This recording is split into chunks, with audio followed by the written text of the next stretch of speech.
Dan baiklah, kita mau beralih ke Sapa Warga Dunia. Kali ini kita akan terhubung dengan negara nun jauh di sana. Ada Bang Raymond Sihombing. Halo Bang. Halo, apa kabar semua?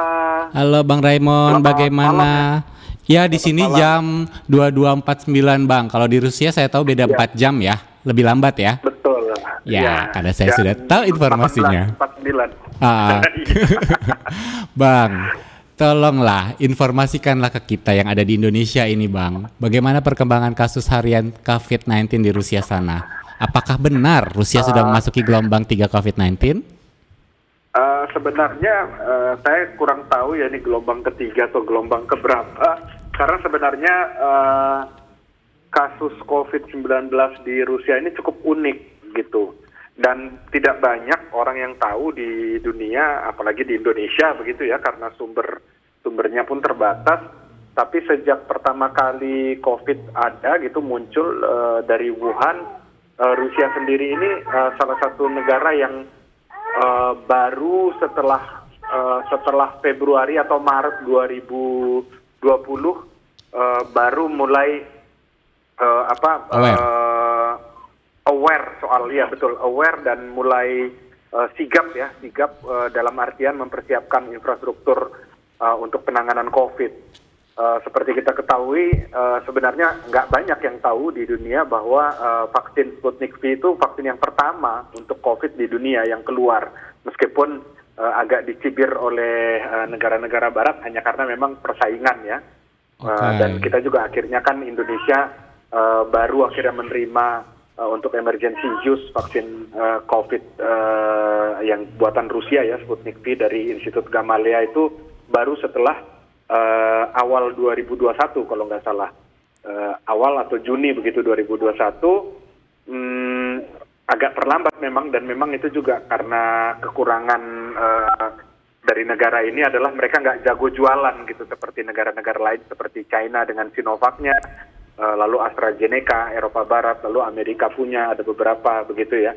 Mereka lebih jago jualan, meskipun sebenarnya secara efektivitas Sputnik V ini efektivitasnya 95% kan, one of the best gitu ya, salah satu yang tertinggi. Dan beberapa negara yang memakai Sputnik V terlihat SPAT begitu ya, SPAT artinya dalam bahasa Rusia kecenderungannya sekarang menurun begitu.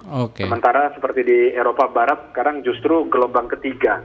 Nah, bicara soal gelombang ketiga tadi, lucunya orang Rusia itu kok mirip ya dengan orang Indonesia, karakternya nggak suka diatur gitu, khususnya gitu untuk ya, pakai Bang, masker. Dan ini juga yang bikin akhirnya terjadi. Saya lebih baik nggak mengatakan ini gelombang ketiga karena di Rusia itu selalu tinggi kasusnya. Kenapa? Karena pola menghitungnya mirip dengan di New York atau di Amerika Serikat. Kalau di Indonesia saya kurang tahu, tapi di Rusia orang yang misalnya si A dia tinggal satu rumah dengan B dan C, lalu si A positif COVID, B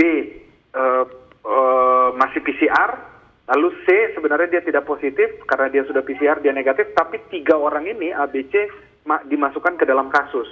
Jadi menambah jumlah kasus gitu. Jadi sebenarnya Rusia sendiri secara statistik kan dari awal Februari itu sampai sekarang totalnya itu 8.392.000 sekian kasus ya. Itu baik yang sembuh maupun meninggal itu segitu.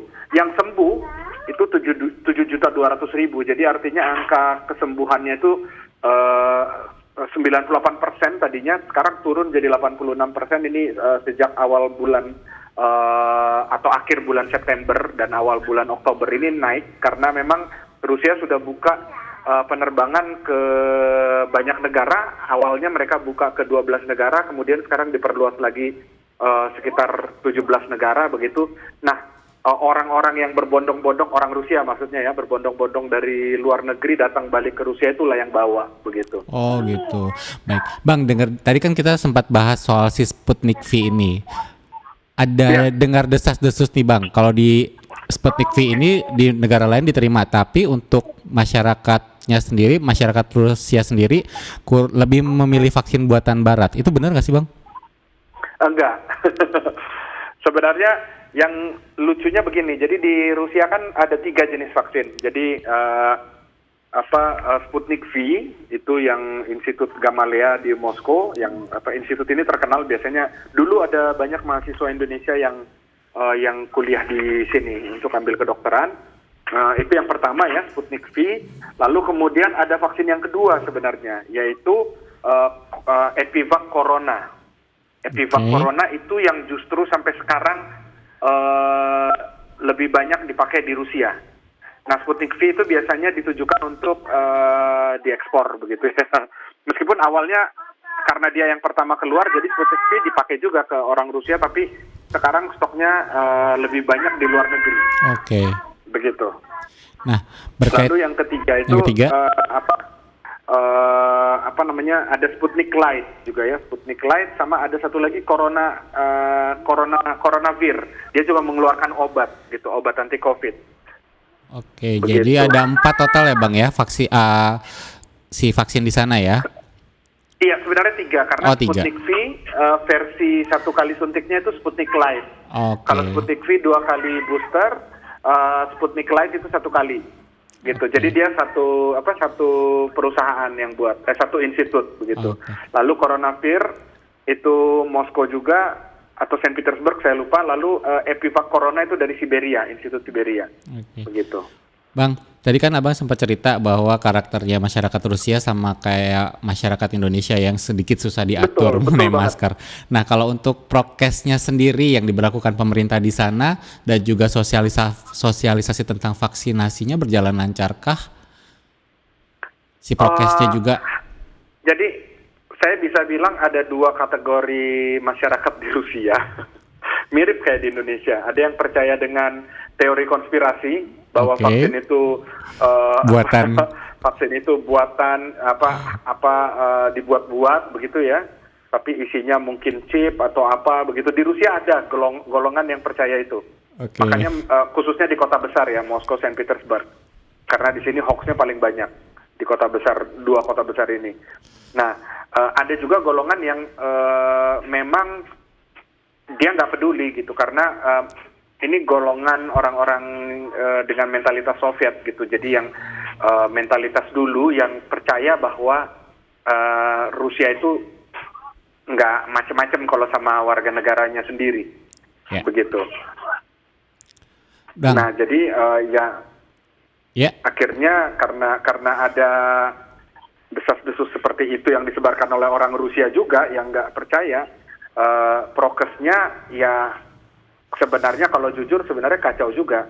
Kacau dalam artian banyak yang nggak mau pakai masker, banyak yang nggak mau divaksin, banyak jual beli sertifikat vaksin, mirip kayak di Indonesia kan.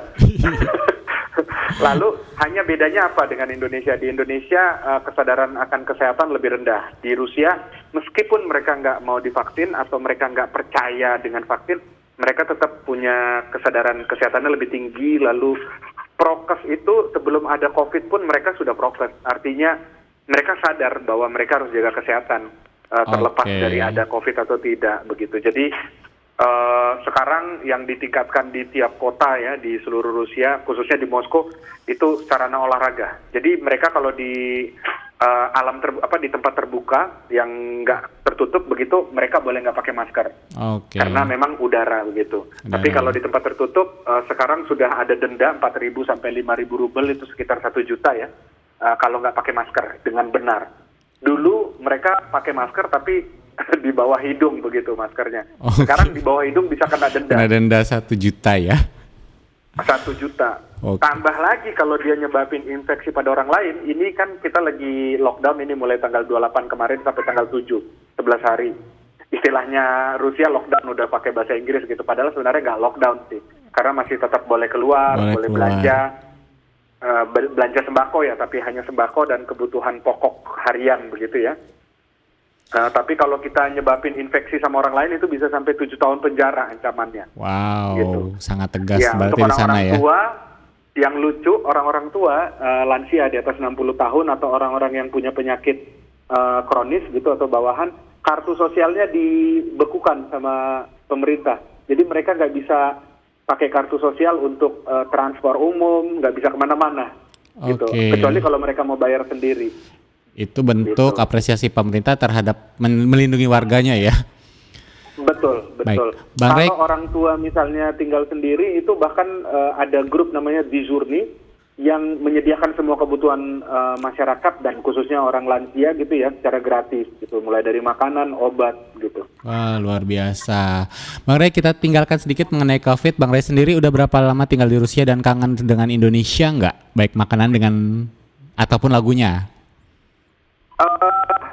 Saya tinggalin Indonesia 2008 dulu untuk S2 sampai selesai, lalu S3 saya lanjut sampai 2015. Lalu 2015 sebenarnya saya sempat balik ke Indonesia untuk nikah dengan istri saya, orang Rusia. Kami bikin channel YouTube juga. Iya, ini aku udah lihat Begitu. nih channelnya apa namanya? Belajar Rusia Indonesia ya. Rusia, Indonesia, iya. Iya, Tapi justru masih itu aku dikit kayak tahu belum dirimu bisa dari ada. sini. Gitu. Terus kami 2015 tadinya rencana pulang 2016 gitu habis nikah, tapi ternyata istri hamil anak pertama, jadi kami pending setahun. 2017 akhirnya kita nyampe sini lagi sampai sekarang. Oke, Gitu. Bang, Kangen sih. kan aku tahu nih abang nih suka nyanyi dan memang penyanyi dan suaranya bagus. Ada lagu yang mau diputerin nggak bang? Sebenarnya sih ada ya, cuman nggak tahu. Saya setiap dengar lagu itu kayak merinding ya. Cuman nggak tahu kalau di radio biasanya kan suka lagu modern aja. Oke. Ada nggak yang saya nggak tahu judulnya apa. Kemarin juga ditanyain ada lagu yang mau diputerin, nggak ada sebenarnya, tapi takutnya nggak ada. Yang lagunya kayak gini, yang tarara, tarara, rarara, tararara, yang Guru Soekarno Putra. Putih-putih melati gitu. Yes. Oh. Itu kalau yang pakai orkestranya itu keren banget sih. Itu Oh. selalu bikin saya nggak tahu kenapa merinding gitu. Itu keren banget lagunya, terus maknanya juga sebenarnya dalam kan itu. Oke. Gitu. Sama itu lagu pertama yang saya pertama kali suka banget, lagu yang agak-agak serius nggak jelas. Lalu yang kedua ya itu sebenarnya Tanah Airku, yang Tanah Airku tidak kulupakan, yang versinya Erwin Gutawa atau bukan Erwin Gutawa, yang Twilight-nya masa di MS ya. Oke. Itu setiap kali denger itu kayak pengen pulang makan bakso di pinggir jalan yang kotor-kotor begitu ya, karena di sini kan nggak ada. Luar biasa loh ceritanya Bang Ray ini tandanya nasionalismenya sangat tinggi yang dicintai lagu-lagu ini ya, lagu-lagu nasional intinya ya Bang ya. Sebenarnya ya saya tuh baru cinta banget gitu sama Indonesia tuh setelah di luar gitu ya, kayak aduh Baru kerasa ya, Indonesia Bang. tuh enak. Di Rusia kalau udah musim dingin, nggak usah musim dingin, musim panas aja pun nggak ada abang-abang Oke. tukang bakso yang jalan-jalan jualan, mbak-mbak jamu yang jualan obat gitu kan, terus pecel atau apalah, meskipun saya tahu itu kotor gitu ya, abangnya Tapi habis garuk-garuk ngangenin ya. apa gitu kan, ngangenin banget gitu. Oke Bang Ray, terima kasih segala informasinya sudah dijelaskan dengan baik sekali dan kami juga masih mencoba mencari lagunya Bang Ray. Tapi apa ya Bang ya, kalau misalnya tidak dapat malam hari ini kita putarkan di lain hari, nggak apa-apa ya? Boleh. Saya kan kemarin udah dikasih ininya, situsnya ya, medcom.id. Yes. Saya akhirnya jadi lucu juga ya, bisa denger dari sini ya, dari jauh gitu. Biar Jangan lupa sambil dengerin kita terus Bang. nostalgia. Dan nanti kita mungkin suatu Iya. saat bisa bekerja sama lagi. Bang Ray juga bisa jadi narsum lagi di kita. Amin. Gitu. Baik, terima kasih Bang Ray. Salam sehat selalu. Salam buat Sama-sama, keluarga semuanya. salam Selamat sehat. malam. Ya, selamat malam semuanya.